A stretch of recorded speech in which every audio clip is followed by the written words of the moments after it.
এবং এই ঝামেলা থেকে এড়াতে আজকে অনেকেই টেবিলের নিচে লুকিয়েছিলেন, কেউ কেউ ওই বিল্ডিং এর ছাদে উঠে গিয়েছেন। মানে আপনি বুঝতে পারছেন যে আপনার দেশকে আপনি কোথায় রিপ্রেজেন্ট করছেন এগুলো করতে। মালয়েশিয়া নিয়ে কিন্তু আমরা প্রতিদিনই প্রায় পত্রপত্রিকায় বিভিন্ন রকম নিউজ দেখছি, যে নিউজগুলো বাংলাদেশিদের জন্য একদমই সুখকর নয়।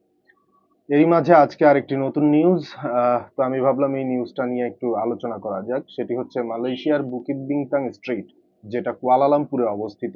এই স্ট্রিট থেকে কিন্তু 1000 বিদেশি নাগরিককে কিন্তু গ্রেপ্তার করা হয়েছে।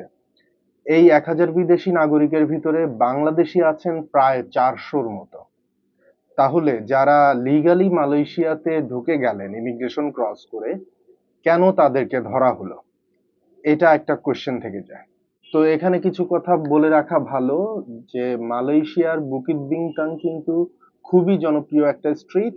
এখানে সবাই ঘুরতে যায়, সব দেশের সব টুরিস্টরাই কিন্তু কুয়ালালামপুরে যারা আসেন তারা কিন্তু একবার হলেও এই বুকিত বিংতাং এ ঘুরতে আসেন। এখন প্রবলেমটা কোথায় হলো?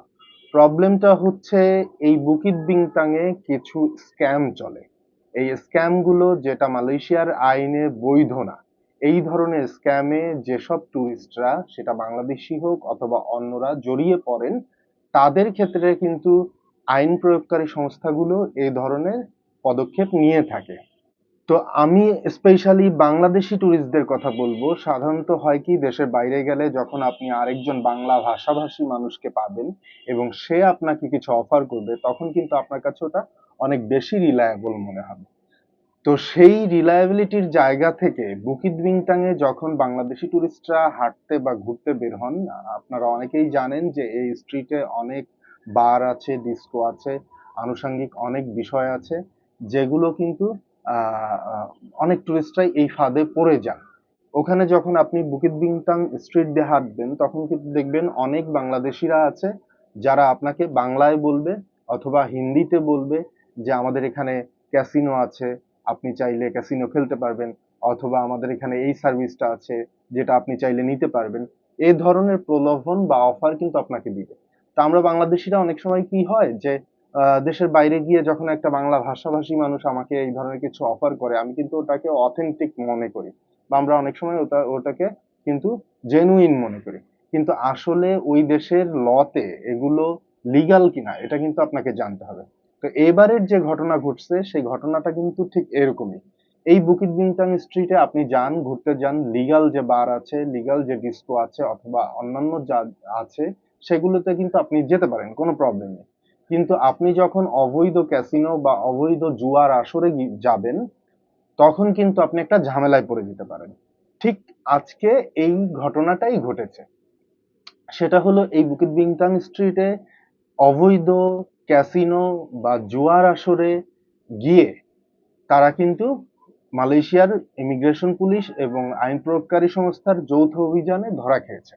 এবং এই ঝামেলা থেকে এড়াতে আজকে অনেকেই টেবিলের নিচে লুকিয়েছিলেন, কেউ কেউ ওই বিল্ডিং এর ছাদে উঠে গিয়েছেন। মানে আপনি বুঝতে পারছেন যে আপনার দেশকে আপনি কোথায় রিপ্রেজেন্ট করছেন এগুলো করতে গিয়ে।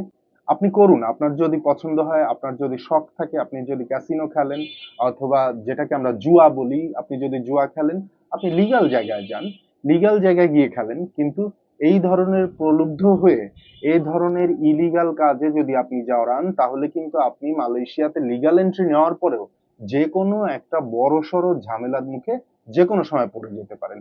এবং এইসব ব্যাপারে মালয়েশিয়ার গভর্নমেন্ট কিন্তু এখন খুবই স্ট্রিক্ট হচ্ছে, খুবই কঠোর হচ্ছে।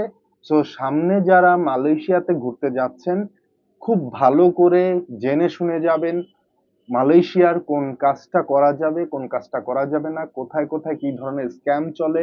একজন বাংলাদেশি ভাই এসে আমাকে বলল দেখেই সেটি আমি বিশ্বাস করে চলে গেলাম, ব্যাপারটা কিন্তু এরকমটা করা যাবে না।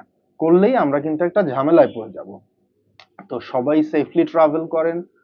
যে কোনো জায়গায় ট্রাভেল করার আগে সেই জায়গার পরিবেশটা সম্পর্কে ভালো মতো জানেন, এবং জেনে সেখানে কি চলে কি চলে না, কোনটা আইনত দণ্ডনীয় অপরাধ, কোনটা ওখানে লিগ্যাল, এগুলো ভালো করে জেনে শুনে তারপর কিন্তু আমরা যে কোনো জায়গায় একটা ট্রাভেল প্ল্যান করব।